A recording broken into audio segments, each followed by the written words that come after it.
Start with the name of Allah who is the most gracious and most merciful। अल्लाह के नाम से शुरू जो बड़ा मेहरबान नहायत रहम करने वाला है। अस्सलामु अलैकुम वरहमतुल्लाहि वबरकातुहू। ऑल व्यूअर्स को मेरा सलाम। पिछली दो वीडियो में प्रेजेंट डेफिनेट टेंस पढ़ा चुका हूँ। इस वीडियो में इंशाअल्लाह तबारक व तआला मैं पूरा कंप्लीट कर दूँगा प्रेजेंट डेफिनेट टेंस क्या है, ठीक है, और इसके सादे जुमले अफर्मेटिव कैसे बनते हैं, इसके इंकारिया जुमले नेगेटिव कैसे बनते हैं, इसके सवालिया जुमले इंट्रोगेटिव जुमले किस तरीके से बनते हैं, अफर्मेटिव क्या है, नेगेटिव क्या है, इंट्रोगेटिव क्या है, कैसे बनेंगे। इस ऑलरेडी मैं पिछली जो दो वीडियोस में क्लियर कर चुका हूँ, लेकिन इसमें मैं पूरा ये रिवर्स भी कर दूँगा और कम्प्लीटली इसमें मैं पूरा जो है बता दूँगा, ताकि जिसको समझ नहीं आया वो आसानी से समझ ले, या जिसने दो वीडियो देखी हो उसका कोई सवाल हो तो सवाल क्लियर हो जाए। बहरहाल इसमें सबसे पहले जो देखने वाली चीज़ है कि मैं पहले बता चुका हूँ, अगर आप इंग्लिश बोलना चाहते हैं, इंग्लिश सीखना चाहते हैं, इंग्लिश पढ़ना और लिखना चाहते हैं, तो सबसे पहले आपको इसके ज़माने यानी कि टेंसेस सीखने होंगे। टेंसेस कितने होते हैं? टोटल टेंसेस 12 होते हैं। असल में दर हकीकत ये है, वैसे जो देखा जाता है तो होते टोटल 4 हैं। हर 4 के 3 ज़माने होते हैं, प्रेजेंट, पास्ट, फ्यूचर। क्योंकि हम जो भी बात करेंगे या तो वो हमारे हाल के मुतालिक होगी, या हमारे माजी के मुतालिक होगी, या वो हमारे मुस्तकबिल के मुताबिक होगी। तो हाल को कहा जाता है प्रेजेंट, माजी को कहा जाता है पास्ट, और मुस्तकबिल को कहा जाता है फ्यूचर। तो ये एक सिंपल सी बात है। अब इसके अंदर ज़ाहिर बात है, जैसे मैं कह रहा हूँ, अभी मैं कह रहा हूँ कि यार मैं आपको पढ़ा रहा हूँ। अब ये एक जुमला है जो कौन से ज़माने का जुमला है? ये है प्रेजेंट कंटिन्यूस का। आई एम टीचिंग यू, मैं तुम्हें पढ़ा रहा हूँ। आई एम गोइंग, में जा रहा हूँ। आई एम लिसनिंग, में सुन रहा हूँ। आई एम स्पीकिंग, में बोल रहा हूँ। I am making a video, मैं वीडियो बना रहा हूँ। तो ये है कंटिन्यूस, प्रेजेंट कंटिन्यूस, मौजूदा जारी ज़माना। तो अभी जो हम पढ़ रहे हैं आज, सबसे पहले हमने क्लियर किया है प्रेजेंट इंडेफिनिट टेंस, हमने क्लियर किया। जब प्रेजेंट इंडेफिनिट टेंस हो जाएगा ये आज की वीडियो में, तो कल मैं पास्ट इंडेफिनिट टेंस की मुकम्मल वीडियो बनाऊंगा 3। उसके बाद मैं बनाऊंगा फ्यूचर इंडेफिनिट टेंस की। जब ये एक ज़माना हमारा क्लियर हो जाएगा, ये जो प्रेजेंट इंडेफिनिट टेंस है, मौजूदा सादा ज़माना, इसको मौजूदा गैर महदूद ज़माना या मौजूदा सादा ज़माना कह सकते हैं। तो इसकी जो मैंने कल वाली वीडियो में आपको बताई हैं सिंबल्स, जो निशानी बताई हैं, वो ये हैं कि इस ज़माने में हम जो भी बात करते हैं उसकी उर्दू में मीनिंग ता ते ती आती है। कि मैं खाता हूँ, मैं सोता हूँ, मैं पढ़ता हूँ, मैं झाँकता हूँ, मैं लिखता हूँ, मैं बोलता हूँ, मैं देखता हूँ, मैं छलांग लगाता हूँ, वो झूठ बोलता है, मैं सच बोलता हूँ। मतलब हर लफ्ज़ में ता ते ती आएगा जो हम रोज़मर्रा में यूज़ करते हैं। मैं 4 बजे जाता हूँ, मैं 5 बजे आता हूँ, वो 2 बजे मदरसे जाता है, वो 3 बजे कॉलेज जाता है। इस तरीके से इसमें हम ता ते ती के लफ्ज़ इस्तेमाल होते हैं। इसको कहा जाता है मौजूदा सादा या गैर महदूद ज़माना, प्रेजेंट इंडेफिनिट टेंस। तो ये आपके जहनों को मान में होना चाहिए। जब भी कभी प्रेजेंट इंडेफिनिट टेंस की बात हो तो आपके जहन में उर्दू में क्लिक होना चाहिए कि इसका मतलब है मौजूदा सादा या गैर महदूद ज़माना। इसके अंदर फर्स्ट फॉर्म ऑफ वर्ब सबसे पहले क्या है? टुडे लेसन, आज का जो सबक है, प्रेजेंट इंडेफिनिट टेंस है। इसके अंदर जो वर्ब की फॉर्म यूज़ होती है, first form of verb use होती है। ये मैंने यहाँ पे बनाया हुआ है, याद है। फर्स्ट फॉर्म ऑफ वर्ब इसमें यूज़ होती है। एग्जांपल दी हुई, गो, जैसे कि गो फर्स्ट फॉर्म है, स्पीक फर्स्ट फॉर्म है, ब्रेक फर्स्ट फॉर्म है, टेल फर्स्ट फॉर्म है। अब ये फर्स्ट फॉर्म की मदद से जुमले इसमें बनते हैं, ठीक है। अब यहाँ ऊपर से पढ़ते हैं ताकि आपको सब कुछ समझ आए इजीली। अच्छा, इसमें सिंगुलर नाउन जब भी आएगा, सिंगुलर नाउन क्या चीज़ है? ही, शी, इट, या अली, या असगर, या ए टू जेड कोई भी नाम हो जो एक नाम हो, ठीक है ना। तो उसमें हम क्या करते हैं, वर्ब की फॉर्म जो होती है आपकी, वर्ब की फॉर्म में एस या ईएस का इजाफा लगा देते हैं। जैसे कि शी गोज़ टू स्कूल, वो स्कूल जाती है। तो यहाँ पे हमने गो में क्या करा है, ये गो में ई एस का इजाफा किया है। शी गो, अक्सर आपने देखा होगा, she goes to school, he goes to school. तो ये जो होता है she goes to school, he goes to school, ये वर्ब की फर्स्ट फॉर्म में ई एस का इजाफ़ा हो चुका होता है। तो जब भी सिंगुलर नाउन आएगा उसमें एस या ई एस का इजाफ़ा होगा। जैसे कि अगर आप कहना चाहते हैं कि वो बोलता है, तो आप कहेंगे ही स्पीक, वो ही स्पीक, वो बोलता है। अगर वो इंग्लिश बोलता है, स्पीक इंग्लिश। लेकिन अब जब आप लिखेंगे तो स्पीक के आगे आप एस का इजाफ़ा कर देंगे, ही स्पीक्स इंग्लिश, तब जाके सेंटेंस दुरुस्त होगा। अगर आपने एस का इजाफ़ा नहीं किया तो ग्रामेटिकल मिस्टेक कहलाएगी, ये जुमला आपका गलत हो जाएगा। तो ये चीज़ ज़हन में आपने रखनी है। अच्छा, सिंगुलर नाउन में एस ई एस का इजाफ़ा हो जाता है। और प्लूरल नाउन जो है, अच्छा सिंगुलर नाउन मैंने लिख भी दिए, लोग अक्सर समझ नहीं पाते, मैं क्योंकि बिल्कुल आसान करके बताना चाह रहा हूँ, बिल्कुल आसान करके समझाना चाह रहा हूँ। जब भी मैं ज़्यादातर उर्दू का यूज़ कर रहा हूँ, जब ये आपके टेंसेस क्लियर हो जाएंगे इंशाल्लाह फिर मैं इंग्लिश ही का इस्तेमाल करूँगा और फिर वो पूरी चीज़ें इंग्लिश में ही क्लियर कहूँगा, इंग्लिश में ही बताऊँगा। क्योंकि अभी आपकी बेसिक है, ये वीडियो बेसिक जिनकी क्लियर नहीं है उनके हिसाब से मैं बनाना चाह रहा हूँ, ताकि उनको एक एक जो नुक्ता है डीपली हर चीज़, जो गहराई के साथ हर चीज़ मैं बता दूँ। जिनकी क्लियर नहीं है, कुछ कुछ पॉइंट किसी किसी के क्लियर नहीं होते, तो वो पॉइंट मैं इंशाल्लाह अपनी जो मैं वीडियो बनाऊँगा, जो अपने ब्लॉग्स बनाऊँगा, इसमें छोटे छोटे पॉइंट क्लियर करूँगा, ताकि लोगों के छोटे छोटे मुगालते हैं या कंफ्यूज हैं कहीं पे बेचारे, कहीं पे ये है कि इस इंग्लिश तो बहुत अच्छी बोल रहे हैं लेकिन काफ़ी चीज़ें क्लियर नहीं होती, लिखने में मिस्टेक कर रहे होते हैं, ट्रांसलेशन करने में मिस्टेक कर रहे होते हैं। तो बहरहाल इसलिए मैंने एग्जांपल देके लिखा हुआ है। सिंगुलर नाउन मैंने ऊपर हेडिंग डाली है, उसी के नीचे singular noun he, she, it, Ali, ये मैंने लिख दिया कि ये सिंगुलर नाउन में काउंट होते हैं। अब प्लूरल नाउन में I, you, we, they, Ali and Ahsan, या दो नाम कोई से भी आ जाए। ये इसीलिए एग्जांपल के तौर पे लिख भी दिया है कि ऐसा ना हो आई और यू को आप सिंगुलर समझोगे, यार ये तो आई की बात हो रही है, यू की बात हो रही है, एक बंदे की बात हो रही है। लेकिन आई और यू सिंगुलर में काउंट नहीं होते। आई और यू जो होते हैं वो प्लूरल में काउंट होते हैं। आई, यू ये प्लूरल में आते हैं, वी, दे और कोई से भी दो नाम ये प्लूरल में आते हैं। सिंगुलर में क्या आता है, ही आता है, शी आता है, इट आता है, और कोई भी एक नाम आएगा तो वो सिंगुलर होगा। ये चीज़ क्लियर हो गई, सिंगुलर भी प्लूरल भी। अब इसमें first form of verb use होती है। कोई भी सेंटेंस हो तो वो वर्ब के बगैर नहीं हो सकता।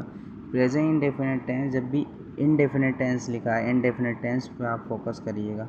इनडेफिनिट टेंस जब भी आएगा वो प्रेजेंट इंडेफिनिट टेंस खास करके क्या है, प्रेजेंट इंडेफिनिट टेंस, ये दो चीज़ें। तो इसमें हम वर्ब की first form of verb use करेंगे। एग्जांपल मैंने दिए, गो, स्पीक, ब्रेक, टेल, इस तरह की आप कम से कम मैंने कहा है डेली 10 से 15 वोकैब याद करें। क्योंकि अगर आप इंग्लिश को सही से बोलना, सीखना, समझना, पढ़ना, जानना चाहते हैं तो आपके पास वोकैबलरीज होनी चाहिए।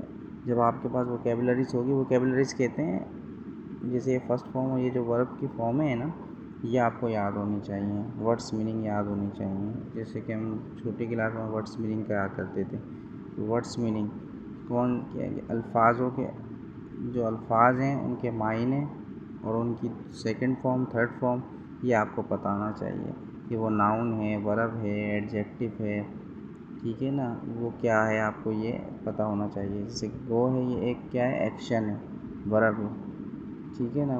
वेंट इसकी सेकंड फॉर्म है, गॉन इसकी थर्ड फॉर्म है।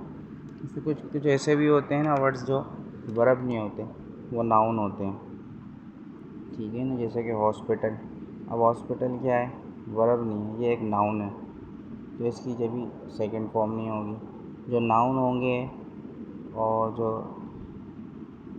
नाउन वगैरह होंगे उनकी क्या होगी, उनकी कोई फॉर्म नहीं होगी, तो वो एज अ नाउन यूज़ होते हैं। अच्छा, वर्ब जो होते हैं, वर्ब उसको कहा जाता है वैसे उर्दू में कोई भी काम करना, एक्शन।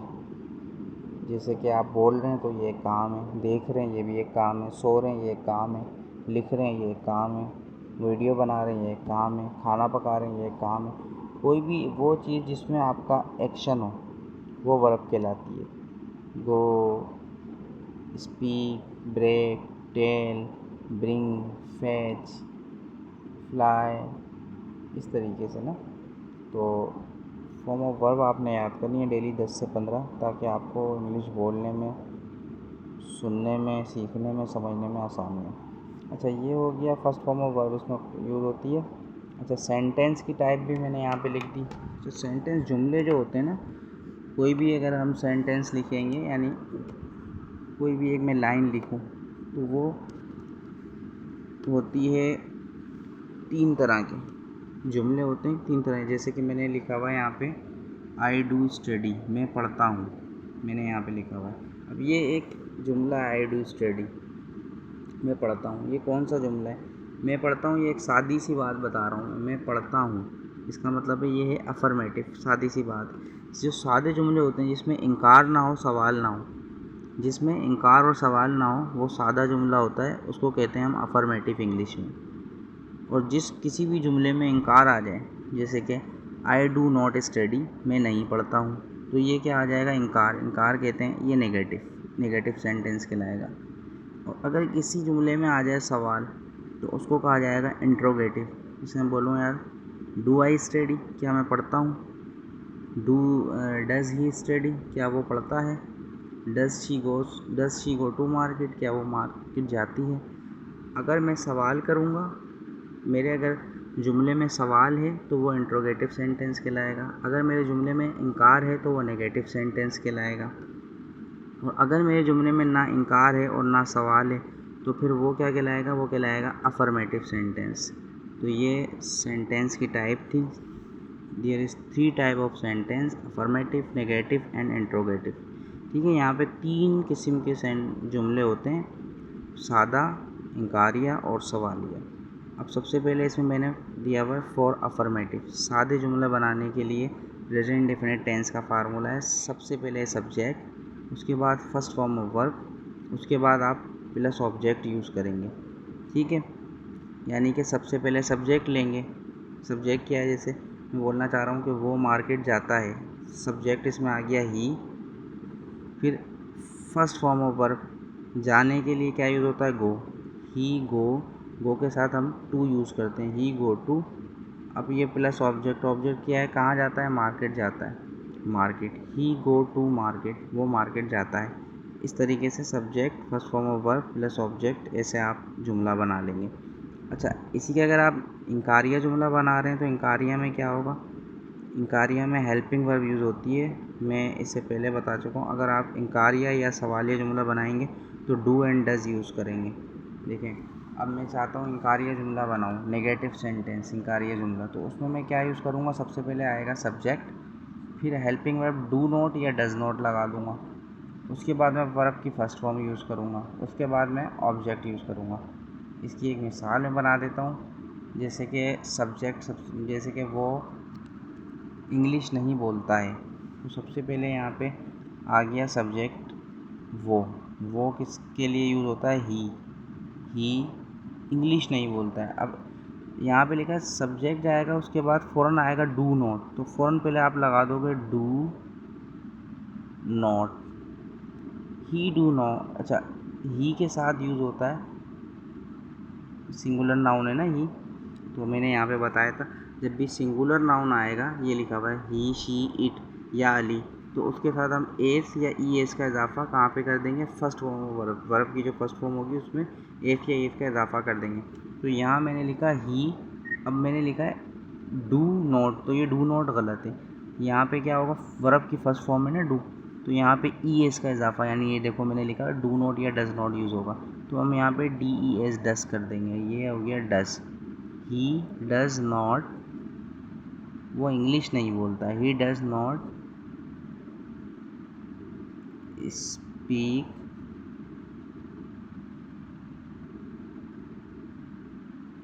इंग्लिश।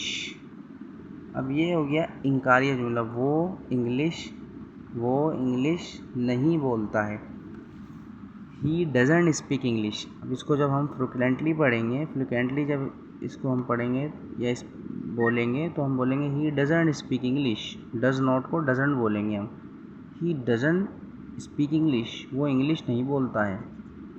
अब मैं अगर इसी का सवालिया बनाऊँ, तो सवाल में मैंने लिखा है इंट्रोगेटिव का फार्मूला, तो सवाल में डू या डस को पहले हम यूज़ करेंगे, उसके बाद हम प्लस सब्जेक्ट को यूज़ करेंगे, subject he, she, it, I, you, we या किसी का नाम, फिर हम plus first form of verb use करेंगे, फिर उसके बाद हम ऑब्जेक्ट यूज़ करेंगे।